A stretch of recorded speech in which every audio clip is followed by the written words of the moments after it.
What's good, YouTube? It's your boy BIGYSNBABY, and I'm back for another video, man. Today's video, we have cops found predator's SD card, finds out horrifying videos of missing girls.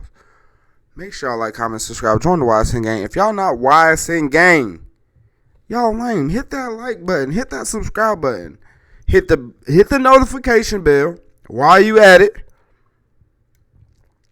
And let's just join the gang, man. We're almost at 500 subscribers. After 500, we're going to 1,000. After 1,000, we're going to 5K. After 5K, we're going to go to 10K. After 10K, we're going to go to, you know what I'm saying? Come on, man. 20K, 30K. You know what I'm saying? Make sure y'all like, comment, subscribe. Join the gang, man. It's already fastly growing. Let's get into this video, though. Picture this. On a rainy night, a kind man offers a homeless woman a ride. Shivering in Alaskan cold, she hops in. If this is the same evening, I met a lady down at the homeless shelter, and she actually works there. But when he stops at a gas station to use the ATM, she grabs his phone and slips away. And I dropped my phone. In the car? In his truck, yeah. You were in the front passenger seat?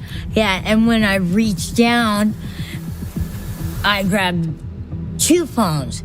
A couple of days later, the police got involved, but surprisingly, it wasn't the homeless woman who was in trouble, but it was the kind man. But why? What's happening is on this video, on these images, the person that's recording it is holding the recorder and is standing basically above this girl and strangling her. He was a loving husband. He was a reliable employee. But what he also was is the Alaska's notorious SD card serial killer. Did you see it first? Him talking and his voice and her body laying on the. Yo, come here. Come here. Come here. Come on. Come back in here. Let's go. Floor of the hotel. This is the shocking story of Brian Stephen Smith. Welcome to our channel. This true story will remind us, monsters often wear the mask of the ordinary. Yeah, there was no accident. There was blood coming out. I put a towel over that. Where did you hit her at? Right here. Temple on yeah. the side? Stay with us as we look into the twisted mind of Brian Stephen Smith. We look into his double life. We reveal the evidence that brought him down. You think I hit this girl? Well, like I said, there's videos of it. And I know it was your voice I could hear in the video. Okay. If you believe in spreading awareness about stories like this, hit subscribe and share.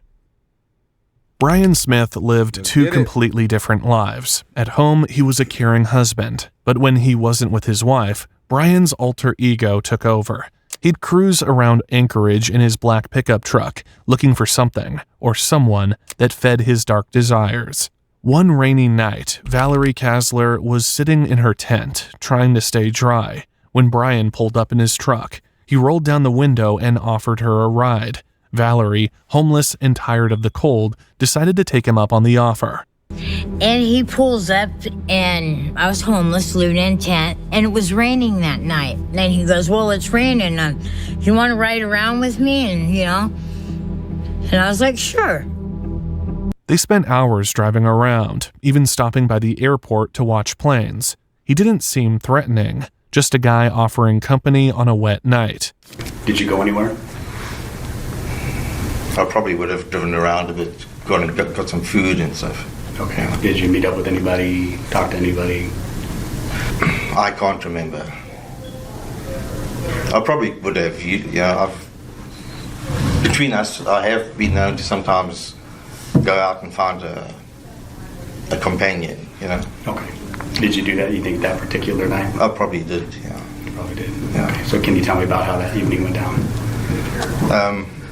Well, if this is the same evening, I met a lady down at the homeless shelter, and she actually works there, and she stayed the night. As the night progressed, Brian stopped at a gas station to use the ATM. He left Valerie alone in the truck. That's when something unusual happened. Valerie accidentally dropped her phone on the floor and reached down to grab it. That's when she noticed right here, he looks so nervous. Accidentally dropped her phone on the floor and reached down to grab it. That's when she noticed another phone, a second one that wasn't hers. Without really thinking, she slipped Brian's phone into her pocket. And I dropped my phone. In the car? In his truck, yeah. You were in the front passenger seat? Yeah. And when I reached down, I grabbed 2 phones. Back at her tent, Valerie switched on the phone. She scrolled through the contents of the phone she'd stolen. One folder was marked as Homicide at Midtown Marriott. That had 39 images and 12 videos in it. What she saw. This man is categorizing his murders as he does it. What the living hell? What? Was beyond disturbing. One video started with a man holding a camera. On the floor of a hotel room lay a woman still alive. The cameraman stepped on the woman's throat, muttering, "You're not leaving here alive. I'm killing you." What did you see at first? Him talking and his voice and her body laying on the floor of the hotel. She was alive, though, at that point. Yeah. And he stepped on her throat and he said, "You're not leaving here alive. I'm killing you." Then it got worse. He pulled out a wire and wrapped it around her neck, ending her life. But even after the woman was gone, he continued to fulfill his twisted carnal desires. Are you still alive? I watched all of it. And it pulled out a wire, put it around her neck, and she was dead. And he was still doing things to her. Valerie was devastated, but she continued to explore the contents on the phone, and that's when she came across images of her, dead on a rolling hotel cart near a black pickup truck covered by a sheet. That's the same a rolling hotel cart near a black pickup truck covered by a sheet. That's the same pickup truck she was in with that kind man. That sent chills down her spine, but she can't figure how did he manage to get her body out of the hotel without anyone noticing. The dates on the videos and images show they were taken on September 4th, 2019, less than a month before. Valerie knew what she had was damning evidence, but turning it over to the authorities felt like putting a target on her back. But she couldn't keep this to herself. Summoning every ounce of courage, Valerie took the SD card from the phone with the videos and gave it to the police on September 30th, 2019. She lied to the officers that she had found the SD card in a parking lot. She didn't want to admit that she stole it from Brian Stephen Smith. So even though she knew who the killer was, Detective Brendan Lee, who got the SD card from her at the station, had no idea who the man was. When Detective Brendan Lee and his team viewed the videos, they couldn't believe their eyes. You live, you die, you live, you die, you live, you die. Sadly, in my movies, everyone dies. I get the Oscar. Only me. I can't tell you. Please just finish on time. The killer in the video was behind the camera. This faceless killer sounded like he had lost control. From the wording he used, it was clear he was documenting something, methodically, as if he was following a script. It was planned, as the timing between each action was calculated, deliberate. The more the investigators listened, the more they realized this wasn't some crime of passion. It was something darker. I don't know why I would have done this. It can't, what I'm trying to say is it can't be anger. It's pretty controlled. It's pretty specific. It's pretty targeted. I don't think that either. I mean, it's pretty calculated. You obviously know what you're doing. You're telling her what you're doing. You're telling the viewers, in this case happens to be the police, what you're doing. It's pretty calculated. There's some anger that comes out, but it's very controlled, very intentional, callous act. You're very comfortable doing it too. Which makes us concerned. He wasn't just killing for the sake of it, he was recording it too. It became clear he was making money off it, turning these ugly acts into a form of twisted entertainment. Well, like I said, there's videos of it. There's video of it, there's audio of it, there's a voice I've been talking to you now for almost 30, 40 minutes, and I know it was your voice. They said he was getting, like, he had people entertained in it, like he's entertaining people and stuff like that, but, like, where is he showing other people, you know what I'm saying? Unless it's, like, something on, like, the dark web or something like that, the black web or something like that. Voice I could hear in the video. Okay. And if you'd like to hear some of that, I can refresh your memory with it. The same pictures are on the SD card with your truck that you said was your truck. Yeah, these are all on the same as your truck here. So.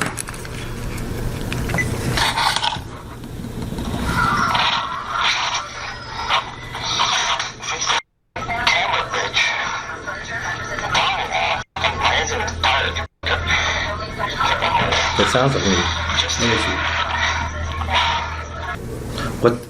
What's happening when that's...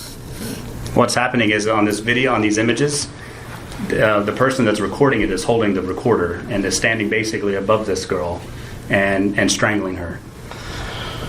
And so we need to talk about this. We need to get ahead of this, Mr. Smith. I don't want to act stupid, but I don't remember anything. I don't remember anything.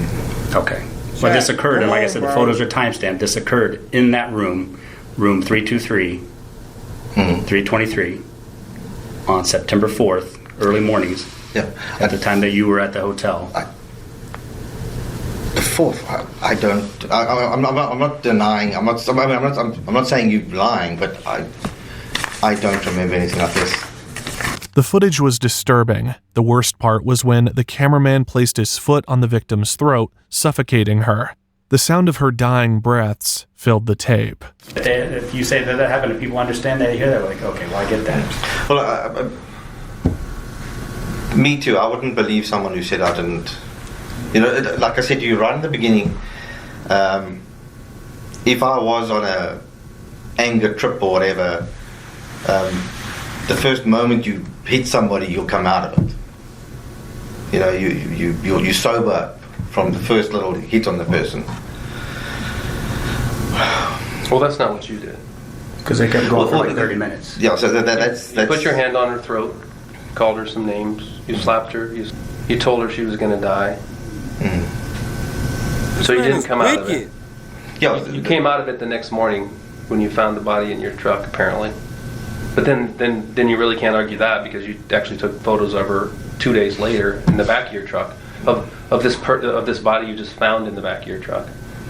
You know, and you're telling us how you took photos of these other women, kind of to bolster, but yet you don't want to admit that that's what that last photo was of her at 1:10 in the morning at mile 108.5, where your phone was, where your Google was, and where that photo was taken. That was bolstering for what you did to her the previous night, just like this is bolstering what you did to her. This is just a lesser degree. This is just what everybody does. This just went one step further. As the cameraman strangled her with a wire, the chilling reality set in. He wasn't just trying to end her life. He was berating her, fondling her, all while filming it.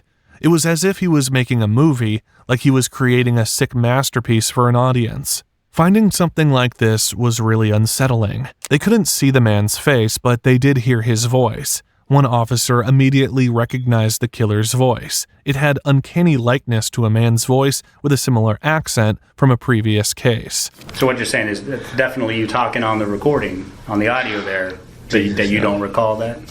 That sounds like my voice. I've got a unique voice. Absolutely. It's English mixed with the Dutch.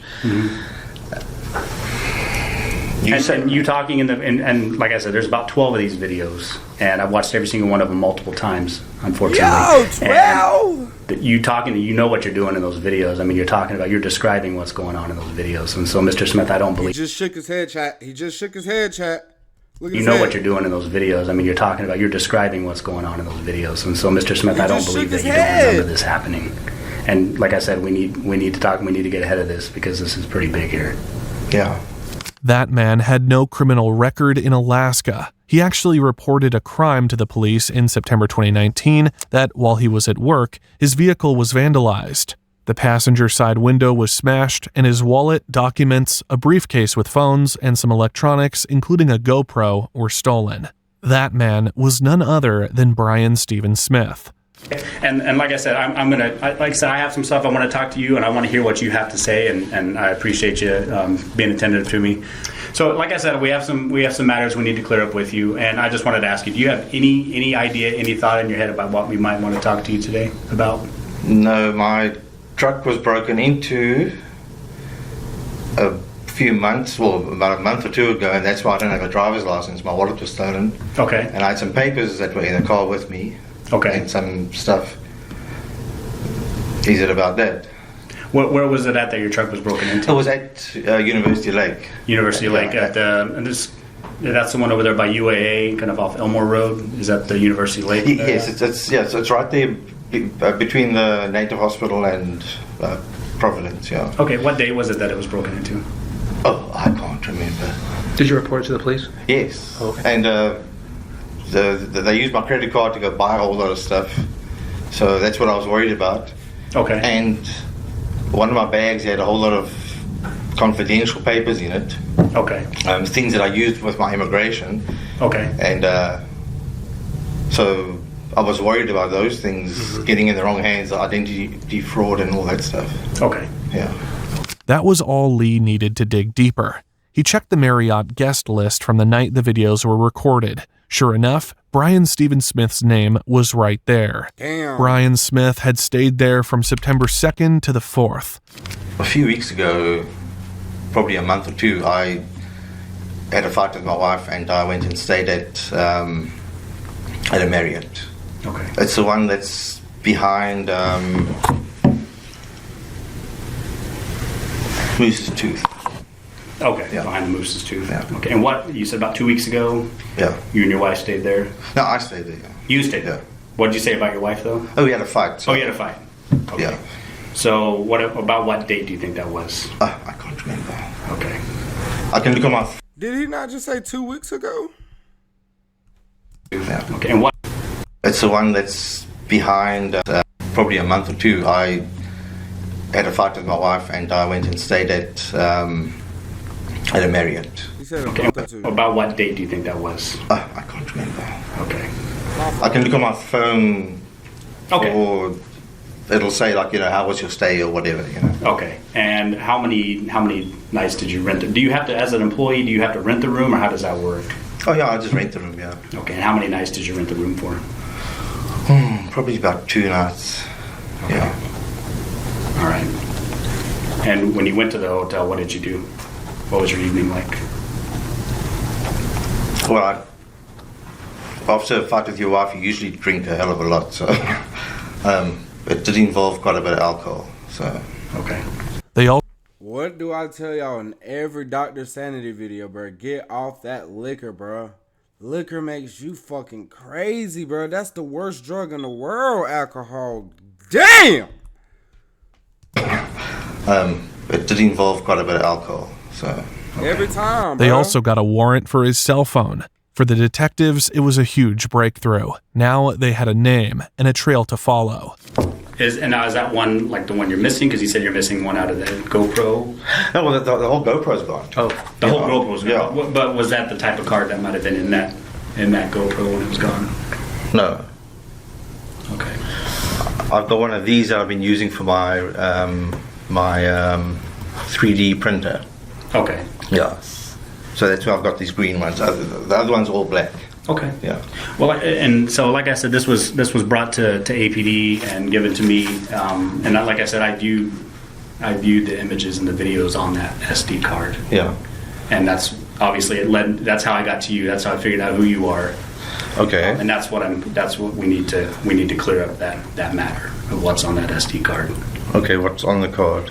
Just days after the police received the disturbing videos, human remains were found near mile 18 of the Seaward Highway. The victim was a woman with long dark hair. It didn't take long for investigators to connect the dots. This had to be the woman in the videos. With a prime suspect in Brian Stephen Smith and a body now identified, the race was on to collect as much evidence as possible. The FBI stepped in with crucial information. They told detectives that Brian's phone had pinged off a tower near mile 108 of the Seaward Highway.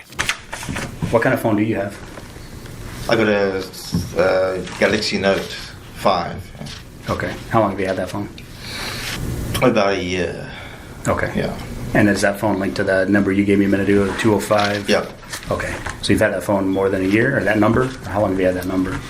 Oh, I had that number about 4 years. Yeah. Okay.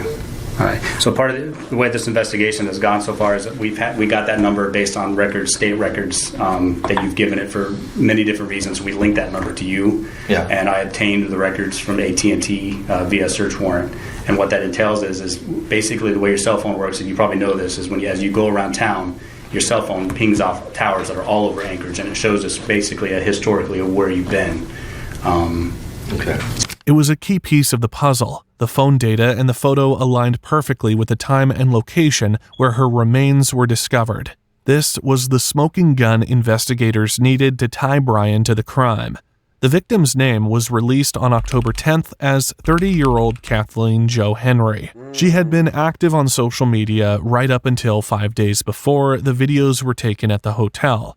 Kathleen was originally from Eek, a small community made up mostly of Native Alaskans with fewer than 500 people. It's deep in the Alaskan wilderness. It's about 400 miles away, surrounded by mountains. Kathleen had moved to Anchorage. She was divorced. She earned her GED in 2012 at the age of 23 while she was in prison. Her criminal record dated back...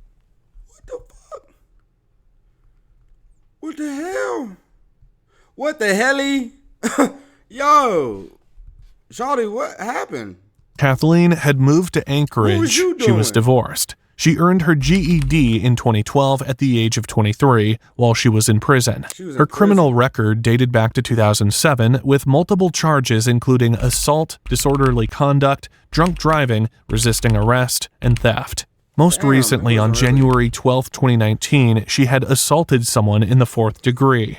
Despite her past, it seemed like Kathleen was trying to turn things around. She was looking forward to the future and was loved by those around her. At the time of her death, Brian Smith was away from Alaska, vacationing in Virginia with his wife. In a strange twist, the SD card containing the videos was given to the police the day he left Alaska on October 8th. He flew back into Ted Stevens International Airport and started a new job at the Residence Inn. It was a different hotel from the crime scene, located near University Lake. Detective Brendan Lee wasn't about to wait for Brian to strike again. When Smith returned to Anchorage from a trip with his wife, Lee was there, waiting at the airport. Smith never saw it coming. Mr. Smith, I'm Detective Lee, the Anchorage Police Department. I just want to show you my badge, my ID, so you know you're talking to. This is Detective Bell, my partner.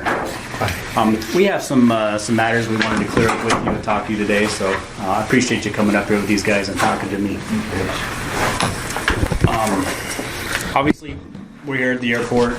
They brought you up here to talk to me, so we have some kind of a formality to get by. I have to read you what's called a Miranda warning.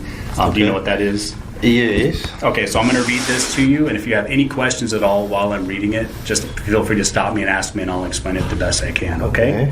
The police caught Brian completely off guard. He had just flown all the way from D.C., and you know how exhausting those long flights can be. You said you stayed there 2 nights, right? Yeah. And this was the second night that you're telling us about right now? This would have been the second night, yeah. What did you do the first night? The first night you stayed there, tell us about that night.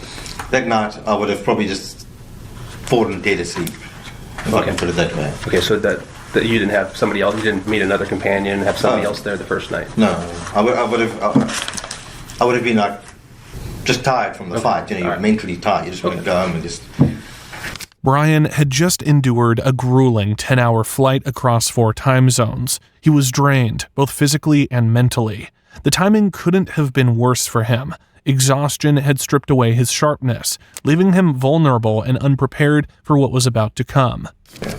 I just wanted to show you some pictures, see if they would help you kind of refresh the girl from that night. Mm-hmm. No, that's not her. Not her? Just short hair. Short hair, okay. She looks like a drug addict. Okay. Yeah. Have you seen this woman before? No. Have you ever had any contact with her at all? No. I have, look, in the last 5 years that I've been here, probably starting about 2 years ago, I've probably gone out and picked up a girl or two. So I might have seen her before, but not fresh in my mind. Okay. Yeah. All right. The detectives didn't dive right in. Brian Stephen Smith sat across from them, unaware of just how much they already knew. The goal wasn't to tip him off, but to watch how he reacted. This is one of the images on there. Part of it is kind of cut down a little bit, but can you tell me what's in that photo? There's somebody's feet. Okay. Yeah. Whose feet are those? I don't know. Okay. I'm looking at your shoes. I mean, it looks like the shoes you're wearing right now. Damn! Yeah, it does, yeah. Okay. Feet. Okay. Yeah. Whose feet are those? I don't know. Okay. I'm looking at your shoes. I mean, it looks like the shoes you're wearing right now. Yeah, it does, yeah. Okay. Is it safe to say those are your feet in that picture? I don't know. Okay. I'm not the only person that's got shoes like this. Okay. I did recently buy these. I can't tell you when. Okay, you can't tell me when. How long have you had them? I don't know. You don't know? Okay. I don't know. Where'd you buy them from? These I would have got at Fred Meyer. Okay. Yeah. Okay. All right.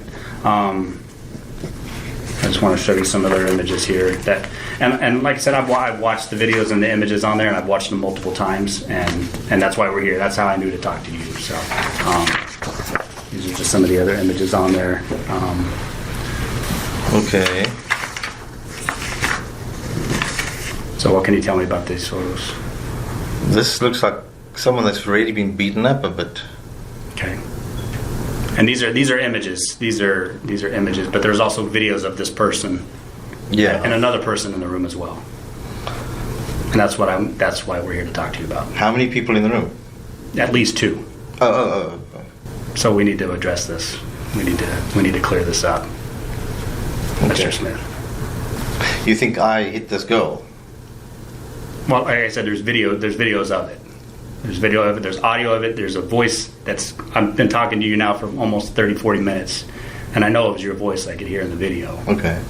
For the next hour and a half, it was the same thing on repeat. And the pictures, I don't know, you probably know about this. I think you're into technology and stuff. Yeah. Photographs, they have a time and date stamp. So the photographs are time and date stamped. So they basically, the photographs time and date stamp matched at the time that you were at that hotel room. Okay. So that's how this SD card has led me to you. Okay. And like I said, there's a number of images on there, and there's a number of videos on there, and I brought some of the pictures to kind of go over with you about.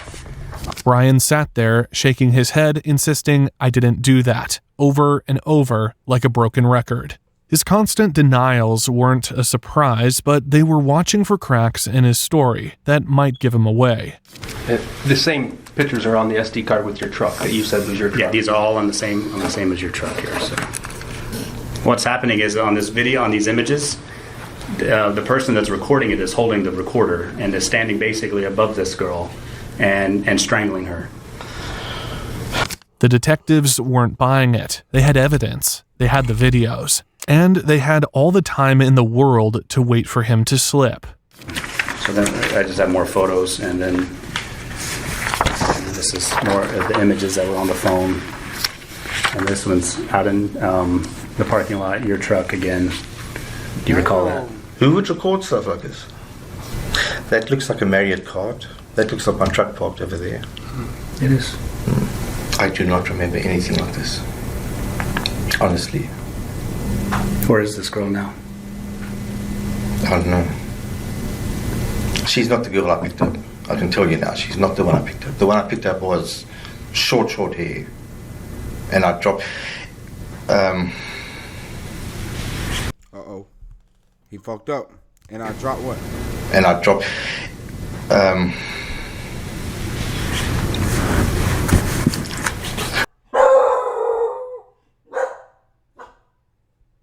When I dropped her off, several people waved at her and greeted her. So she's known down there. You know, that is good. If we can go down there and I can see the people working there, I can tell you, I can point her probably out to you. You know. Okay. But this is not the girl I picked up. Okay. But that's definitely your voice on those audios. And I have no doubt about it. Like I said, I mean, your shoes are in the picture, your truck's in the picture. The detectives started laying it all out, one step at a time. They showed photos, close-ups of Brian's hands and his stomach. Do you remember that photo? Because you don't remember these cards. Do you remember taking that on your phone? No. So you don't. So you don't remember taking this photograph? No, that is me. That's my stomach. That's definitely me. If I let's put it this way, that this might sound bad, but it wouldn't have been such a big deal that I remember that photograph. You know, I might have just wanted to record me and a girl doing something. You know, like yeah, just take a photo of. But you remember taking that? I remember taking photographs of this girl. Can you remember taking this? She had an amazing little... Yeah. This was a... This is going to sound sick, but it was like a joke, you know, like a... Do you remember that? Yeah, I don't remember. It wasn't a big event, so... Yes, I took that photo. Yes, I did. But I don't remember physically taking it. I don't remember. But you remember taking all those? So I remember taking photos of this girl. She had a very, very nice little... So the only thing you don't remember doing is taking pictures of this dead girl. You remember all these other people, but you don't remember the dead one. This I don't remember. They also showed photos inside of his truck, even the license plate. I did not realize this. I did not know this. No, you didn't know it, Brian. Yeah. You're still saying you didn't know that. Brian, you knew what you did. You knew what you did in the SD card, and you had it in your head. You had that little bit of glimmer of light that maybe they haven't found that SD card, maybe they don't have that SD card, and they'll never tie that body over there to me. You had that little bit of hope, but then you were on the other side. You're like, but if they did, this is what I'm going to be ready. This is what I'm going to say. This is and you clearly didn't know you were going to have your license plate in the photos, right? Yeah, that's. I would not do if I had to do something like this. I would not do that. That's right. You wouldn't plan that this way. Yeah. Right. So clearly it wasn't planned. Yeah. That wasn't thought out very well. It was something that happened. Yeah. But it wasn't something that was planned. There was absolutely. You can tell there's no planning on this. Yeah. Each piece of evidence was another crack in the wall Brian had built with his denials. They weren't rushing him, just steadily building the pressure, making it harder and harder for him to keep pretending. Okay, well, it was your phone, the 205 number. Yeah. It was your vehicle, your truck. There's cameras out on the highway at the way station, so there's no doubt about it that inbound you were and out there. Yeah. No doubt about it that you were out there. Okay, I don't remember anything else. Really, I'm sorry.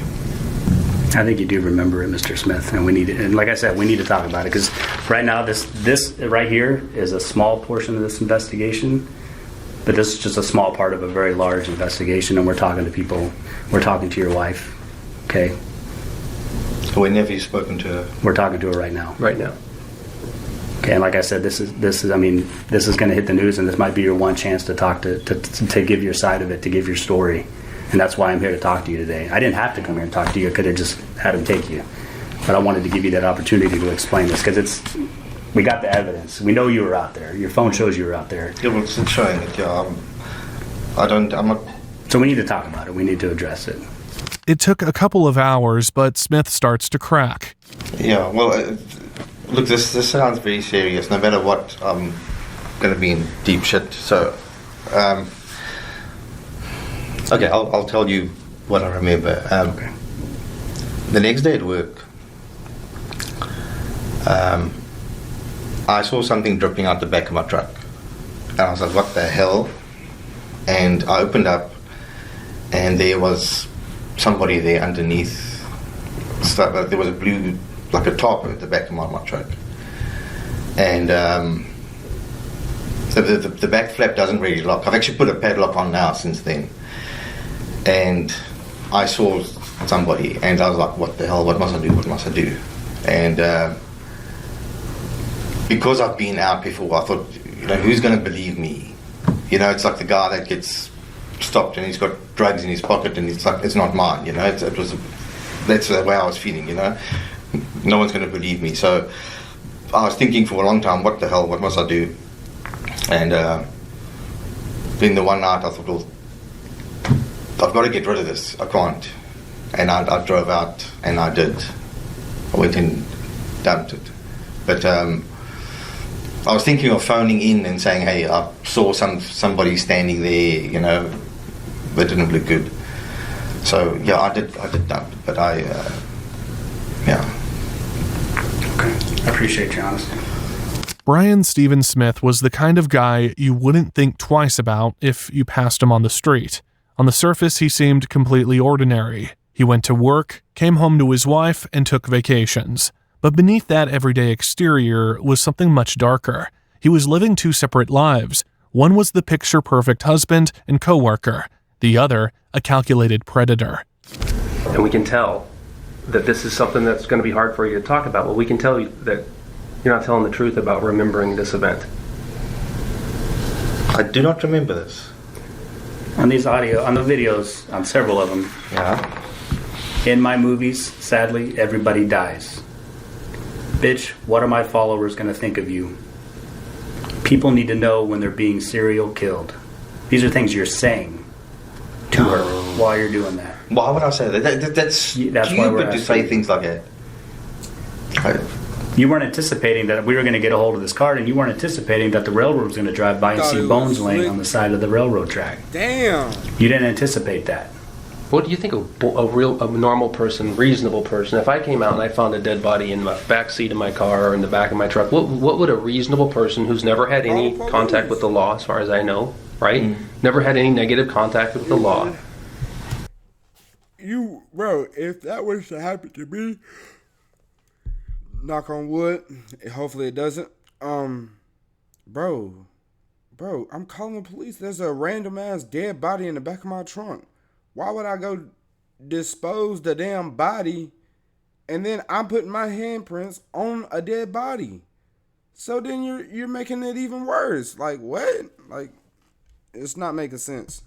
There's video there that would explain it, right? If somebody put that body in the back of your truck, why would you not call it? A reasonable person would call the police and say, hey, I found a dead body. What they wouldn't do is wait 2 days, keep the dead body in the back of their car, drive it home, park it in the driveway, and then take it out to a spot and not only dump the body over the guardrail, but take the other stuff that's with her to a different place.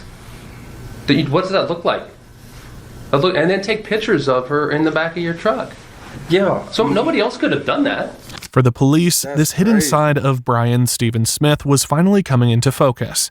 The evidence showed just how carefully he had worked to keep those two worlds apart. But now they were colliding in a way he couldn't control.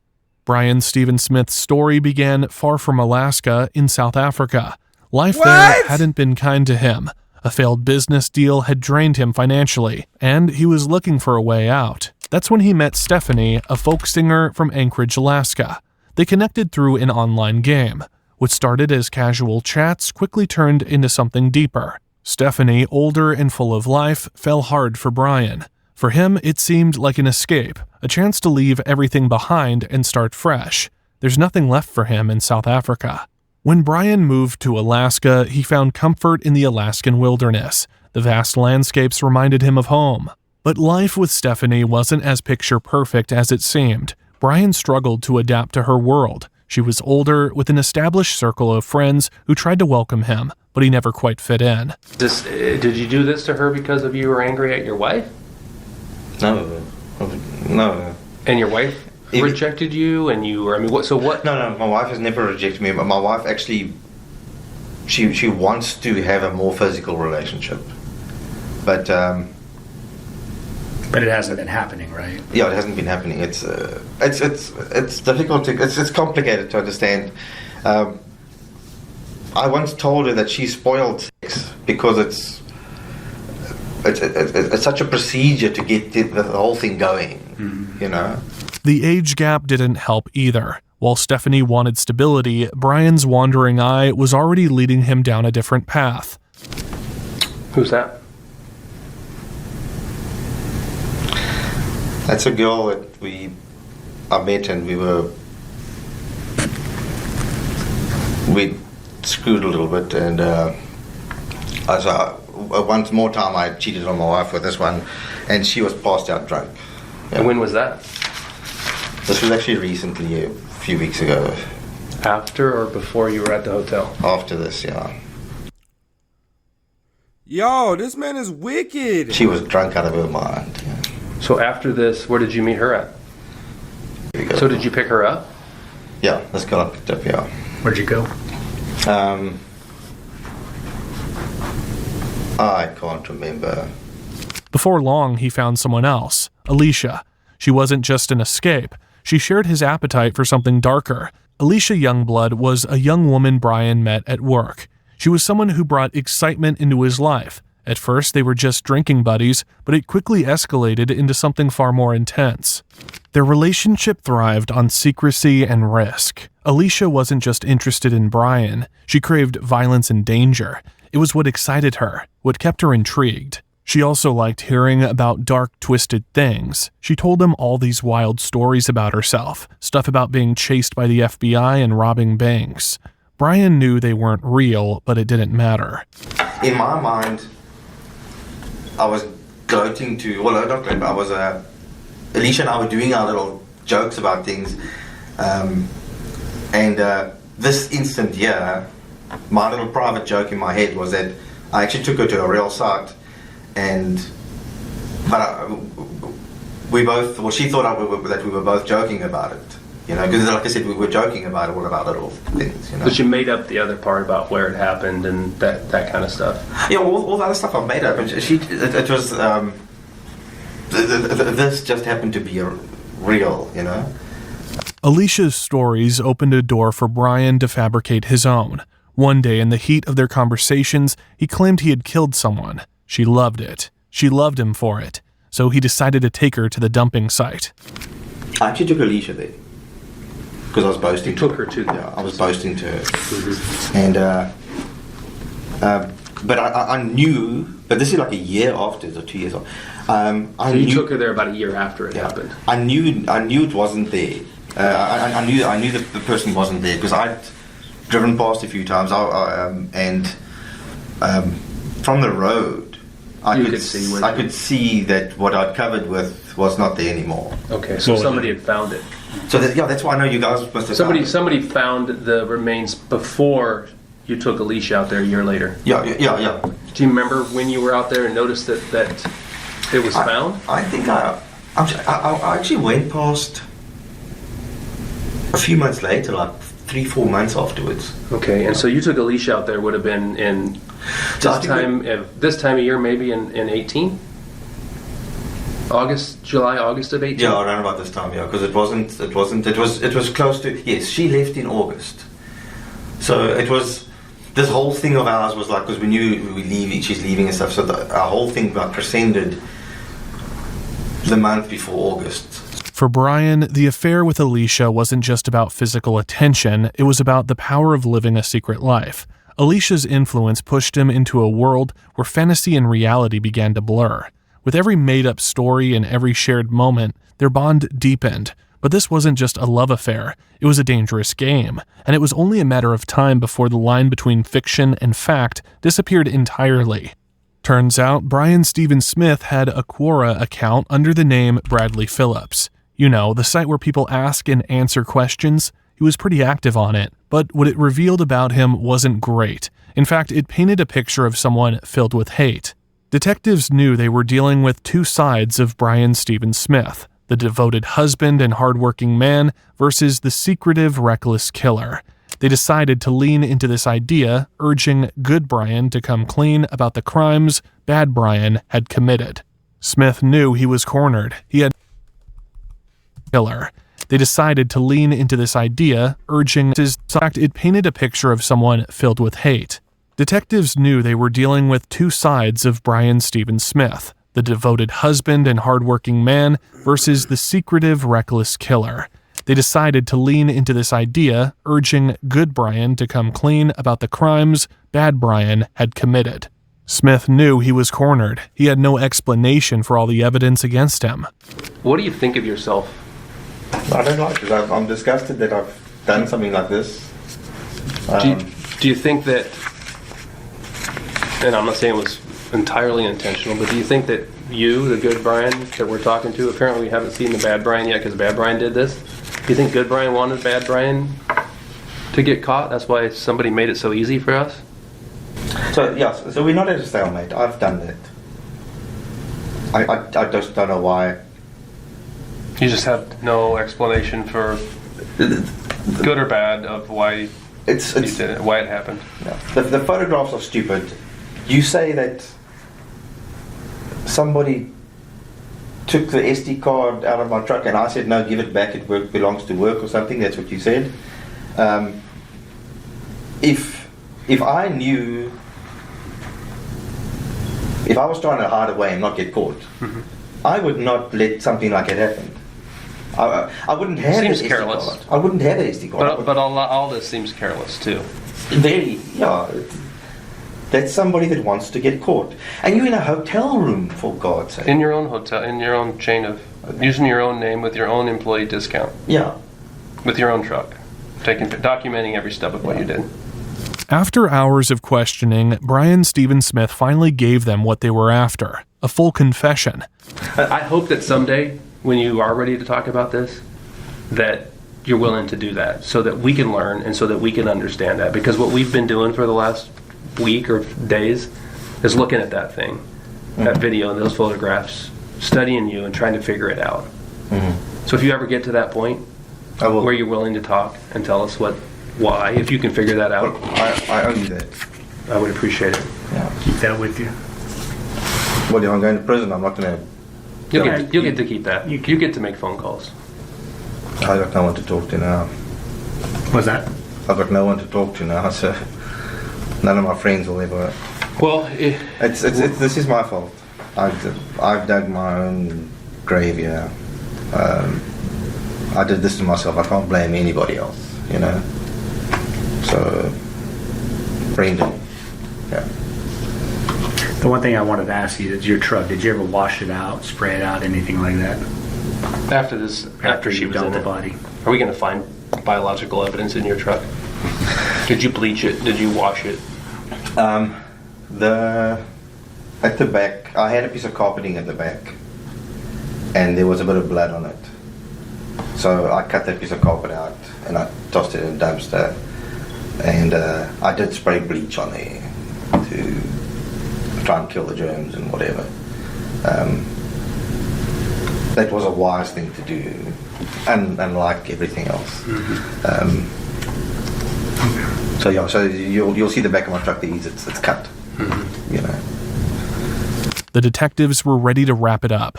They had their killer. The case was closed. So what we have is a search warrant that we're going to serve on you, and it's basically as simple as collecting a sample of your DNA, which is swabbing the inside of your mouth. We're going to get some photographs of you while you're clothed and while you're unclothed. Okay. And we'll go from there and explain what's going to happen next. So. And we're going to take your shoes. We're going to have, and then we're going to ultimately take your clothes, just because we have the search warrant for that. All right. Are you going to take me off to prison? Yes, that's the step at the end of this night. Okay. So I'm not going to see my wife again. Well, that depends on what she does. I don't know if they're done talking to her. I don't know what the extent of that is. I doubt very much we're done at your house. But we're seizing everything. We have a search warrant to search the house. We've taken the truck. We have a search warrant to search the truck, obviously for biological evidence. And I don't know what all we're going to find. Or what else? Are we going to find anything else in those searches? I don't know. You don't know? Have you ever killed anybody else? I'll just be straight up with you. No. Are we going to find any evidence that you're attached to any missing persons, either here or South Africa? No. But just as they were preparing to leave, Smith dropped the bombshell. What followed next would shake everyone to their core.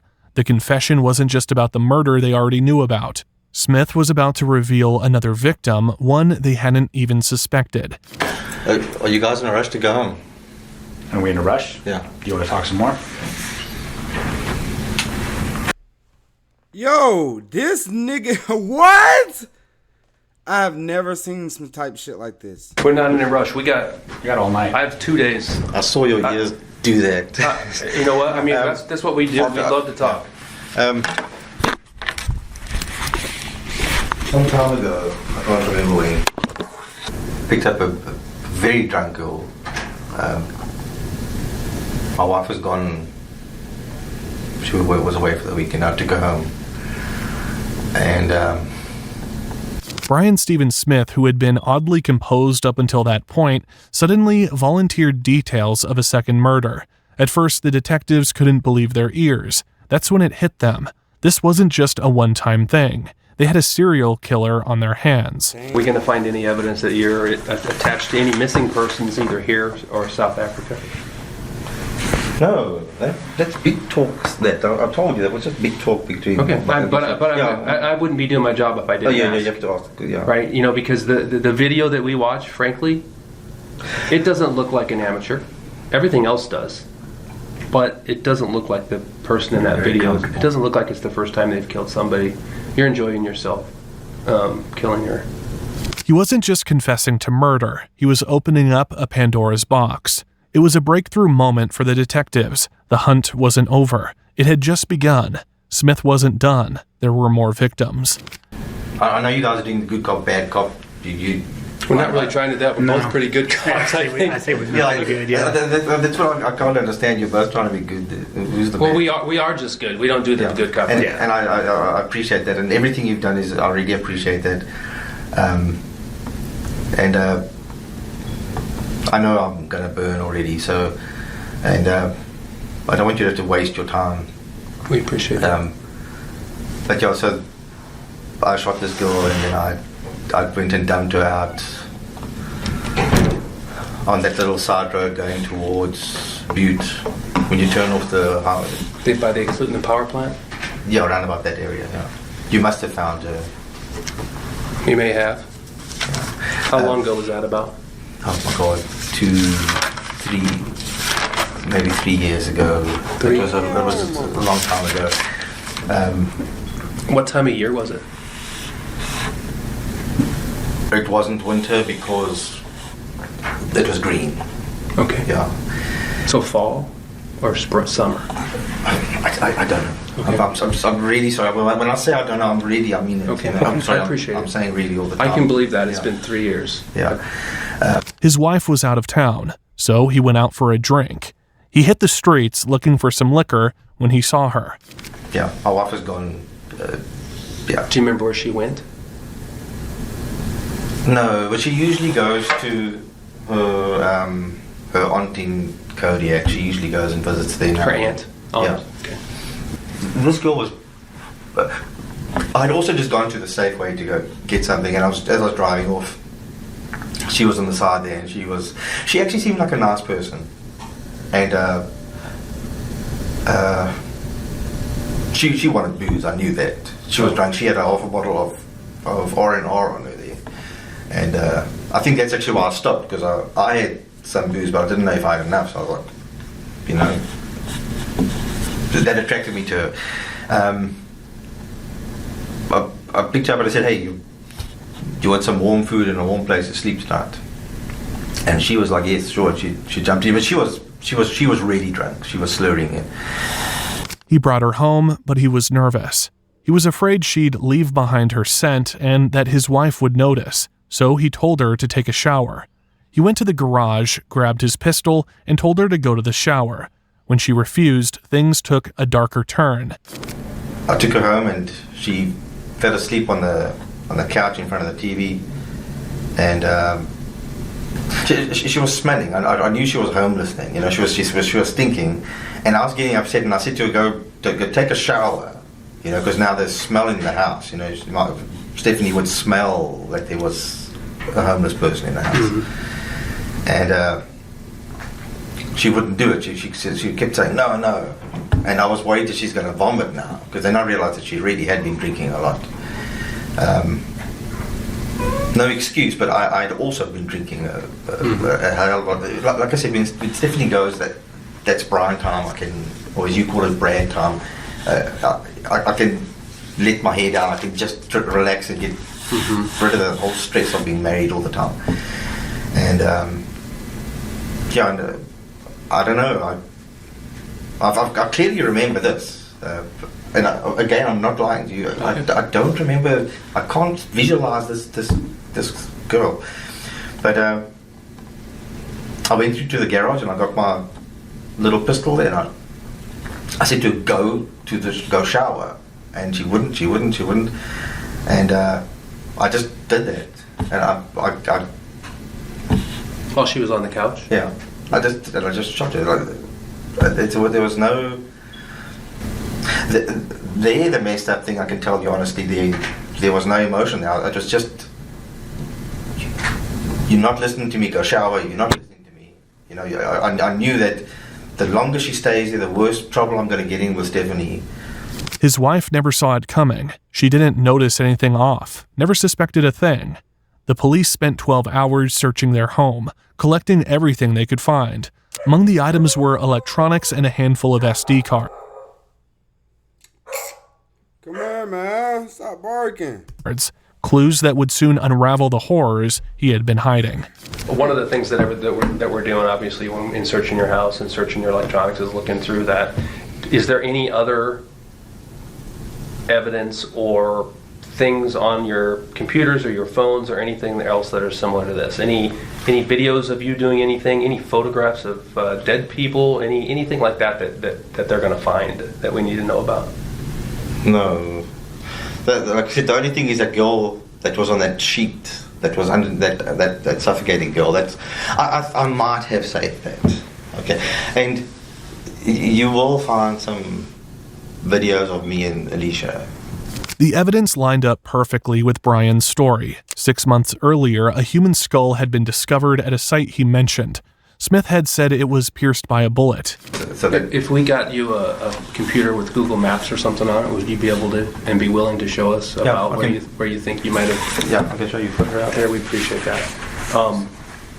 And soon, police found an SD card at his home with a video of the same woman lying naked on the floor.